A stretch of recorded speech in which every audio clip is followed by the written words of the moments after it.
Assalamualaikum warahmatullahi wabarakatuh. Salam udut, salam ngopi kawan-kawan sekalian. Semoga kawan-kawan sekalian dalam keadaan sehat walafiat. Saat ini Om Bob berada di pendopo Keraton Kasunanan Surakarta Hadiningrat ini, di alun-alun utara Keraton Kasunanan Surakarta. Ini pendoponya. Dan di belakang pendopo ini, kawan-kawan sekalian, adalah Siti Hinggil dari Keraton Kasunanan Surakarta Hadiningrat.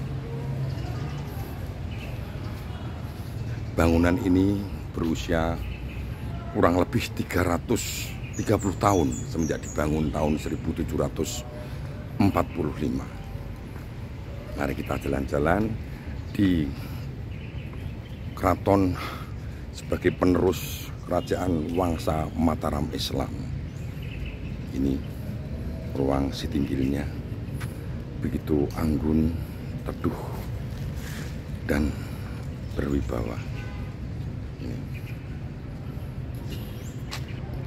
Inilah dari salah satu sudut Siti Hinggil Keraton Kasunanan Surakarta Hadiningrat. Ini Om Bob. Kita lihat ada meriam bekas persenjataan Keraton Kasunanan Surakarta Hadiningrat.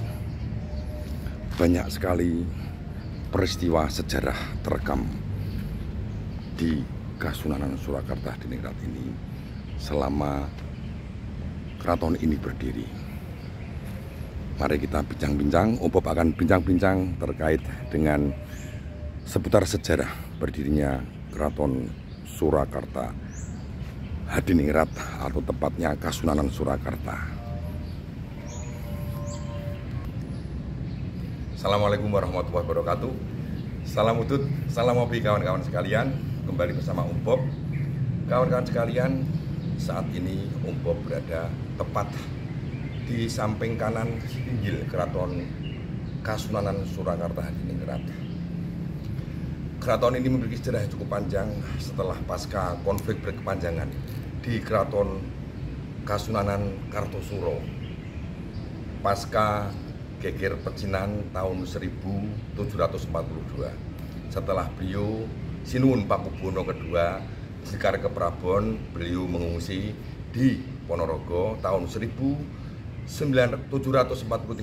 November tepatnya. Beliau kembali ke Keraton Kartosuro setelah para pemberontak Jawa dan Tionghoa berhasil diusir dari Keraton Kartosuro. Sejarahnya cukup panjang. Jadi ini menandakan bahwa sejarah Keraton Mataram itu pernah berpindah beberapa kali. Yang pertama di Kota Gede oleh Panembahan Senopati, kemudian di era Sultan Agung Hanyokrokusumo pindah ke Kerta. Kemudian setelah Amangkurat Agung atau Amangkurat pertama pindah ke Pleret. Setelah Pleret dihancurkan oleh Trunojoyo, pindah ke Keraton Kartosuro. Kepindahan Keraton Kartosuro dari Pleret ke Kartosuro, Kartosuro ke Surakarta, kemudian Kota Gede ke Kerta, Kerta ke Pleret itu memiliki, walaupun sama-sama pindah, tapi memiliki sejarah yang berbeda. Kalau kepindahan dari Kota Gede ke Kerta, Kerta ke Pleret, ini masih Wangsa Mataram masih berkuasa dan tidak ada permasalahan berarti. Kota Gede dipindahkan ke Kerta karena Sultan Agung memandang Kota Gede sudah cukup sumpek untuk sebuah ibu kota kerajaan. Pun demikian dengan Keraton Kerta. Namun ketika Pleret pindah ke Kartosuro, sejarahnya berbeda karena dihancurkan oleh musuh Mataram, yaitu Trunojoyo dan pemberontakan Trah Kajoran, Panembahan Romo Kajoran. Pun demikian dengan Kartosuro. Kartosuro pindah ke Surakarta ini juga karena digempur oleh lawan daripada keraton sendiri. Banyak ahli berpendapat bahwa semenjak jatuhnya Pleret, selesailah Kerajaan Mataram.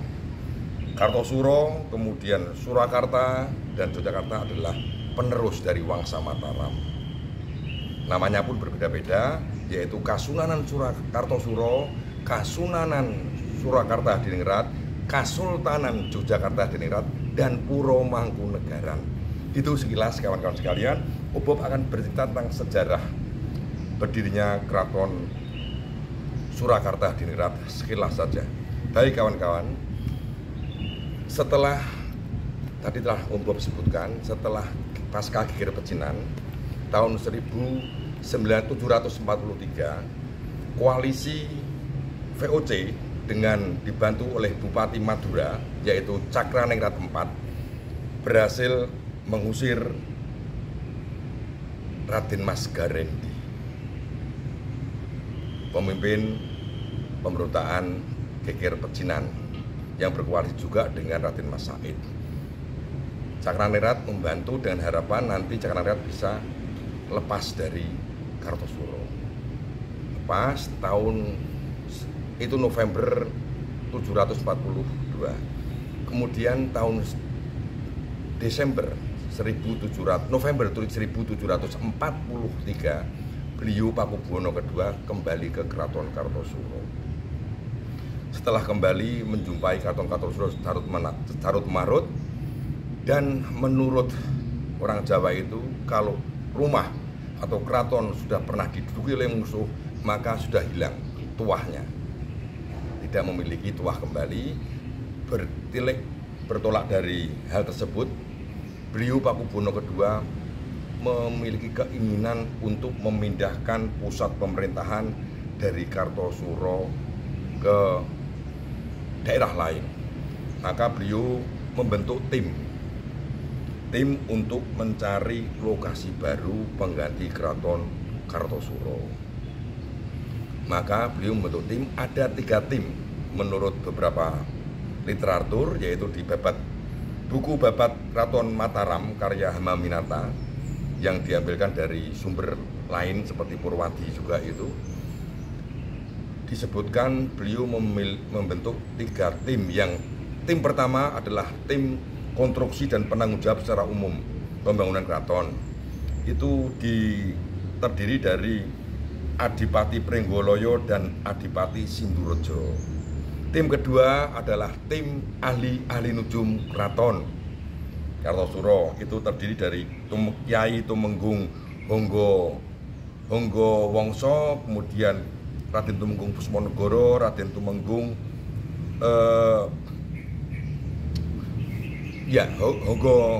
Honggo Wongso dan Pusponegoro.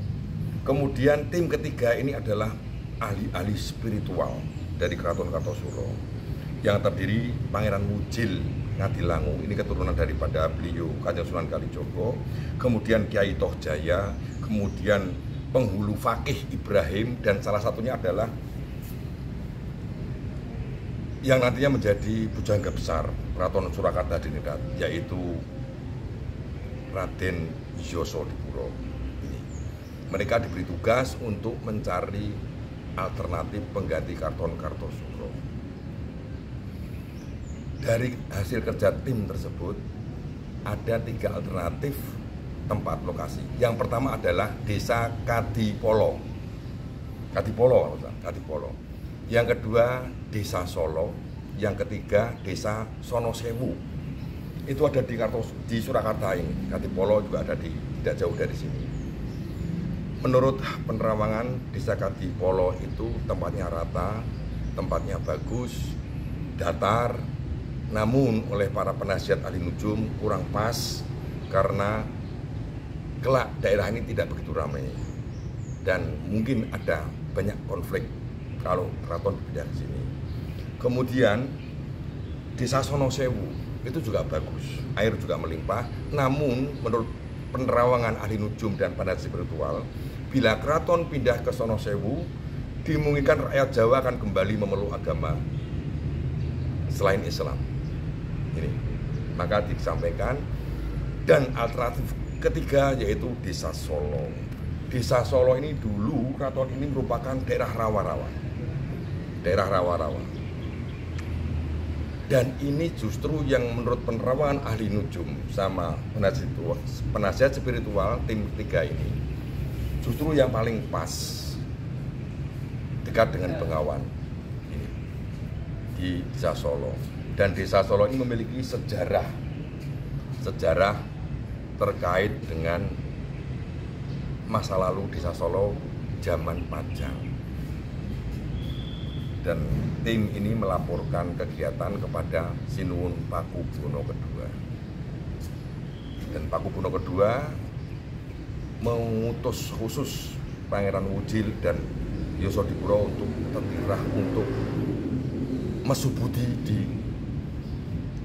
Desa Solo ini dan menemui sesepuh Desa Solo yaitu Ki Ageng Solo. Ki Ageng Solo di sini bukan Ki Ageng Solo sepuh ketika zaman Pajang, tapi keturunan beliau karena dia adalah penguasa Desa Solo ini. Kita kembali ke zaman Pajang. Desa Solo ini dulu merupakan kekuasaan Ki Ageng Solo, di mana Ki Ageng Solo ini kala itu beliau yang merumat jasad dari Raden Pabelan.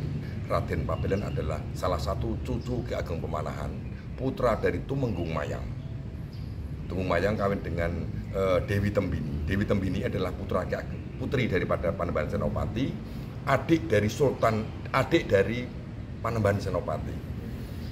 Dewi Tembini ini, suami dari Dewi Tembini yaitu Tumenggung Mayang adalah kepala dinas intelijen Pajang.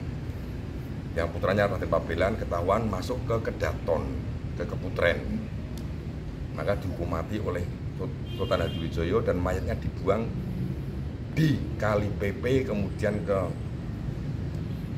sampai ke Bengawan Solo, dan itu ditemukan oleh Ki Ageng Solo. Ki Ageng Solo membuang jasad Raden Pabelan ke tengah-tengah, namun keesok harinya jasad itu kembali lagi tanpa kepala jasad itu. Sampai 3 kali, akhirnya Ki Ageng Solo mendapat wangsit untuk merawat jasad yang terapung di sungai. Ternyata adalah jasad Raden Pabelan, dan sekarang Raden Pabelan makamnya ada di pusat perbelanjaan Beteng, Matahari Beteng, terkenal dengan makam Kyai Batang gitu. Nah, di Solo ini beliau semedi di sini. Ternyata tempat ini berawal memang tempat ini yang paling pas. Pangeran Wujil bersemedi di Desa Solo ini, sedangkan Raden Yosodipuro itu bersemedi di Kedungkul, desa di selatan daripada Solo ini. Akhirnya dilaporkan sepakat untuk membangun keraton di daerah rawa-rawa ini. Maka beliau mengumpulkan seluruh adipati di wilayah Surakarta, Kartosuro waktu itu ya, untuk bersama-sama membangun keraton ini. Ini dimulai tahun 1743, dibangun menurut beberapa hikayat, ada yang literatur, ada yang menyebut 1743, ada juga yang menyebutkan dibangun tahun 1755, dibangun selama 8 bulan. Dikerahkan, langkah pertama adalah membendung rawa-rawa ini. Di tengah-tengah keraton ini adalah rawa-rawa dengan sumber mata air yang selalu keluar, ditimbun dengan ratusan kayu jati, selalu terus tidak berhenti.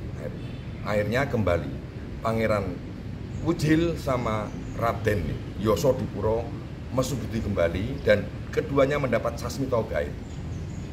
Kalau pengen menghentikan sumber mata air, ada syaratnya. Tanpa syarat itu mata air tidak bisa dibendung, karena ini bersumber ke Samudra Selatan atau Laut itu. Apa syarat-syaratnya atau maharnya? Yaitu seperangkat gamelan sekar delima, kemudian kepala ledek dengan cendol moto wong sama daun lumbu. Pangeran Wujil maupun Yosodipuro mendapat sasmito seperti itu, dan itu dilaporkan kepada Pakubuwono. Sinuwun Pakubuwono II masgul karena syaratnya begitu berat. Akhirnya beliau bersemedi, bersasmito, mendapat petunjuk. Ternyata diketemukan bahwa ini adalah sasmito. Sekar delima itu adalah buah bibir. Daerah ini menjadi buah bibir. Apa buah bibir itu? Sejarahnya terkait dengan Raden Pabelan tadi. Kemudian kepala ledek ini bahwa tanah ini merupakan kekuasaan Ki Ageng Selo, tidak serta-merta harus dibangun, tapi harus ada ganti rugi. 10.000 ringgit. Nah, duit ringgit waktu itu gambarnya adalah kepala ledek. Daun lumbu ini, tempat ini dulu penuh dengan daun lumbu. Akhirnya ditemukan harus membayar ganti rugi. Sinuwun Pakubuwono harus membayar ganti rugi kepada Ki Ageng Selo. Akhirnya pembangunan kembali. Sebelum pembangunan dilanjutkan, Ki Ageng Selo muda ini juga tirakat di makam Ki Ageng Raden Pabelan, mendapatkan daun lumbu sama gamelan sama-sama dikubur di keraton ini, sedangkan duit 10.000 ringgit dibagikan kepada warga sekitar yang ikut mendiami daerah rawa-rawa ini. Akhirnya mulai dibangun dan selesai tahun 1745, dibangun selama 8 bulan. Dan semenjak itu beliau berboyongan dari Kartosuro ke Surakarta. Kartosuro berjarak kurang lebih ya sekitar 7 kilo dari keraton ini, dari Surakarta ini. Berada di timur Keraton Pajang. Nanti Kartosuro, Pajang, kemudian Surakarta Hadiningrat. Beliau Pakubuwono kedua, palihan negari ya istilahnya ya. Pindahan ke sini itu palihan negari kalau nggak salah. Pindah tahun 1745. Beliau tinggal menempati keraton ini selama kurang lebih 4 tahun. Karena tahun 1749 beliau Pakubuwono kedua sedo. Itulah sejarahnya keraton Surakarta ini, dan meninggalnya beliau Sinuwun Pakubuwono kedua ini nanti akan diteruskan dengan Sinuwun Pakubuwono ketiga, tentunya dengan berbagai permasalahan-permasalahan yang panjang, karena di awal berdirinya keraton Surakarta ini, Trah Mataram masih disilui konflik kepentingan, yaitu meletusnya banyak warisan yang kurang mengenakan untuk Trah Mataram ini, yaitu masih berlangsungnya perang suksesi Jawa ketiga antara Pakubuwono kedua dilanjutkan Pakubuwono ketiga dengan Pangeran Mangkubumi dan Raden Mas Said yang dulu merupakan laskar-laskar pemberontakan Geger Pecinan. Nanti lebih tepatnya Om Bob akan bahas dalam segmen beliau Pakubuwono kedua dan perang suksesi Jawa ketiga. Itu saya kira kawan-kawan sekalian sejarah daripada keraton Surakarta Hadiningrat. Harapan kami sebagai rakyat Jawa agar keraton ini tetap lestari, termasuk beliau, para bangsawan-bangsawan. Doa kami dari masyarakat Jawa agar penerus Wangsa Mataram, Keraton Surakarta ini senantiasa rukun-rukun semuanya untuk berkonsentrasi merumat peninggalan yang sangat bersejarah. Ini kalau dibangun tahun 1745, berarti usianya tuh sudah hampir 320 tahun.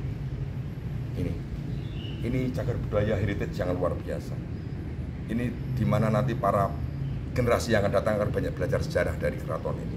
Oleh karena itu, harapan kami semua, terah keturunan beliau, pendiri-pendiri Keraton Mataram, khususnya Surakarta Hadiningrat ini senantiasa rukun, sehat walafiat untuk lebih berkonsentrasi mengembangkan budaya Jawa. Ini sebagai sentral pusat kebudayaan Jawa di sini. Itu saya kira kawan-kawan sekalian. Om Bob mohon maaf bila ada kekurangan atau kelebihan atau salah ucapnya. Amin. Dan kawan-kawan kalau pengen mengetahui lebih lanjut tentang sejarah Keraton Surakarta Hadiningrat, silakan baca banyak literatur buku-bukunya. Nggih.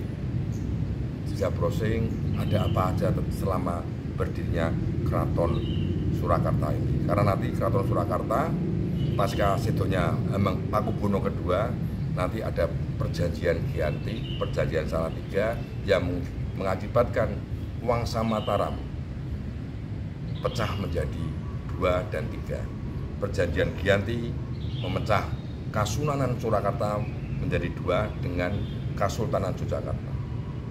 Pangeran Mangkubumi berkuasa sebagai Mangkubuwono pertama, dan dilanjutkan tahun 1757 perjanjian Salatiga, di mana Raden Mas Said keponakan dari sepupunya Pakubuwono ketiga mendapat kekuasaan sebagai adipati, jadi kadipaten, bukan sebagai sultan atau sunan, tapi adipati dengan mendirikan Puro Mangkunegara. Itu kan sekalian. Assalamualaikum warahmatullahi wabarakatuh dari Umbok.